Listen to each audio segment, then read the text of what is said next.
రండి రండిరా. మాక్సిమం ఎప్పుడైతే ఏడ్చావో ఆ టైంలో మాత్రం కన్నీళ్ళు రాలేదమ్మాయి.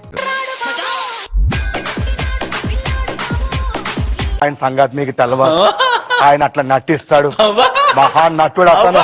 ఇంకిపోయినాయి ఇంక మరి ఏడ్చి ఏడ్చి అప్పుడు వచ్చా.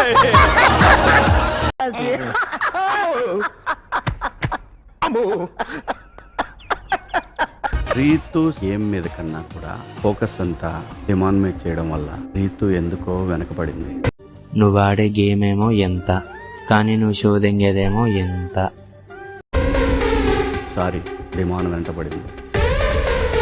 ఏంటే ఆ లుక్ ఏంటే? మొఖం చూడుద్దా ఇద్దరు మొఖం అని. ఇదంతా ఎలా ఉందంటే అమ్మా, స్ట్రాటజికల్ గా ఏడిస్తే వాడు వచ్చి ఓదారుస్తాడు, నేనేదో సాల్వ్ చేస్తాను, నువ్వు ఏడుస్తుంటే నాకు ఏడుపు వస్తుంది.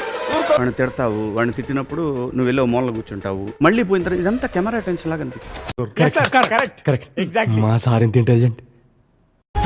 కనెక్ట్ అయ్యాడు జెన్యున్ గా, వాడు గెలవాలి, వాడు బాగా ఏ ఆడాలి. విషయంలో కనెక్ట్ అయ్యాడు, ఎందుకు కనెక్ట్ అయ్యాడు, ఎక్కడ కనెక్ట్ అయ్యాడు, ఎప్పుడు కనెక్ట్ అయ్యాడు.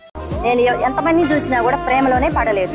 ఏంటో అక్కడ కళ్ళలో చక్రాలు, ఆ కళ్ళలో చక్రాలను చూసి ప్రేమలో పడిపోయి కళ్ళల్లోంచి కామం గారిపోతుంది. కవర్ చేసుకోరా కదా? కరెక్టే, కళ్ళజోడు పెట్టుకుని కవర్ చేస్తాను.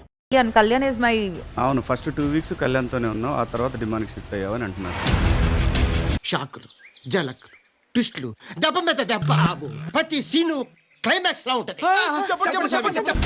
ఒక అమ్మాయి ఒక అబ్బాయి కొంచెం నవ్వుకుంటూ మాట్లాడారు, కొంచెం కాదు.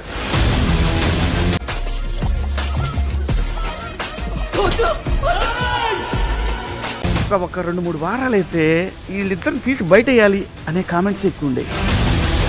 100% కొట్టు కొట్టు కొట్టు చెప్పగలను. చూద్దాం. నీ క్యారెక్టర్ మీద అంత ముద్రేసినప్పుడు నువ్వు అలాగే ఉంటావా? సిగ్గుండా ఏమన్నా?